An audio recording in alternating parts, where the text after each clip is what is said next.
Hola, ¿cómo les va? Hoy vamos a hablar de la planificación didáctica. Sí, vamos a hacer un breve comentario en relación a la planificación, algo que a veces nos genera una determinada tensión planificar, ¿no? Cuando en realidad la planificación tiene que ser algo, una herramienta que el docente se tiene que valer como para poder anticipar lo que tiene que ver con esta cuestión del llevar adelante el acto educativo, ¿sí? El acto educativo que tiene que ver con ese momento donde se produce el aprendizaje, ¿sí? Por eso es importante, ¿sí? Muchas veces uno dice, ¿por qué tengo que planificar? ¿Para qué? ¿Sí? Y la planificación en realidad es un proceso mental, ¿sí? Entonces muchas veces los estudiantes dicen, profe, si es un proceso mental, ¿por qué lo tengo que anotar? ¿Por qué lo tengo que hacer? Y bueno, porque como es un proceso justamente mental, uno planifica de alguna manera todo, ¿sí? Desde el momento que uno va a comprar, cuando se va de vacaciones, ¿sí? Yo voy a planificar, voy a dejar registro, voy a anotar, hasta incluso lo anotamos a veces en el imán de la heladera para no olvidarnos. Bueno, en la escuela también tenemos que dejar registro por varias cuestiones, ¿sí? Este, esa instancia previa, ¿sí? Es el nacimiento, digamos, de lo que el docente va a hacer dentro del aula, de las actividades que va a desarrollar, de cómo va a evaluar a los estudiantes, a los chicos, a las chicas, a las nenas, a los nenes. Eh, es esa instancia previa, ¿sí? Que sea una instancia previa, digamos, no quiere decir que sea descontextualizado, ¿sí? De hecho, tiene que haber un diagnóstico, ¿sí? Un diagnóstico situacional, ¿sí? Del lugar, ¿sí? Tengo que saber para quién voy a planificar, para qué cantidad de niños, niñas voy a planificar, cómo es la comunidad, cómo es la institución, qué recursos voy a tener, voy a contar como para poder trabajar dentro del aula, por ejemplo, ¿sí? Esa es una de las cuestiones. Y la planificación también tiene que ser flexible, ¿sí? ¿Qué quiere decir que tiene que ser flexible? Que no tiene que ser rígida, ¿sí? Yo cuando planifico, ¿sí? En la planificación anual, por ejemplo, ¿sí? A mí me tiene que permitir que esa planificación se pueda ajustar, se pueda ir modificando de acuerdo a las necesidades de la institución, de acuerdo a las necesidades del grupo también con el cual voy a trabajar, ¿sí? Eh, yo tengo que, por ejemplo, no puedo, si tengo, por ejemplo, un chico no vidente, ¿sí?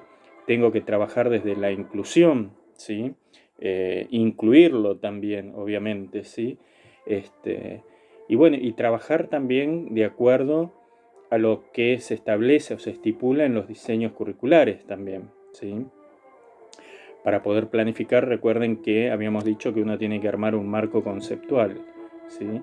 Para poder armar ese marco conceptual, yo me voy a valer de diferentes normativas, de los diseños curriculares, de la ley provincial de educación y bueno, distintas reglamentaciones también para poder yo posicionarme desde qué lugar yo voy a trabajar, ¿sí? Y voy a lograr la concreción de esa previsión didáctica, ¿sí? A la cual yo estoy armando, ¿sí? ¿Se entiende?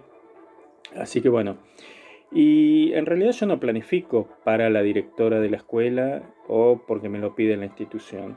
Uno planifica porque eso te permite, nos permite a los docentes no caer en la improvisación, ¿sí? Así que uno justamente prevé, ¿sí? Esa instancia previa. Así que, bueno, incluso la planificación, digamos, no es algo aislado que yo voy a hacer en una escuela, en una institución. ¿Sí? La planificación siempre se va a desprender de algo que tiene que ver con el proyecto institucional. El proyecto institucional, cada institución, ¿sí? Lo va a ir construyendo en función de las necesidades que pueda llegar a tener esa necesidad, esa institución, ¿sí? Y justamente para poder revertir esa situación que están teniendo en la institución, van a conformar ese proyecto institucional. Desde ese proyecto institucional hacia abajo es que se van a ir armando todos los diferentes proyectos institucionales, ¿sí? O sea que yo no puedo armar una planificación, una secuencia didáctica desde mi lugar sin tener en cuenta el proyecto institucional, ¿sí? Porque de ahí se van a desprender el resto de los proyectos. Por eso digo, y me parecía interesante mostrarle esto que es una revista que se llama La Obra, ¿sí? Una revista muy antigua, de la década del 20, el 30, ¿sí? Donde en esa época, piensen ustedes que las planificaciones se vendían en la revista, ¿sí? El docente compraba la planificación ya hecha, armada, y eso hoy uno no lo puede pensar, un docente que utilice una planificación, un proyecto de un grupo y lo aplica a otro grupo de otra institución, porque las realidades son distintas, las comunidades educativas son distintas.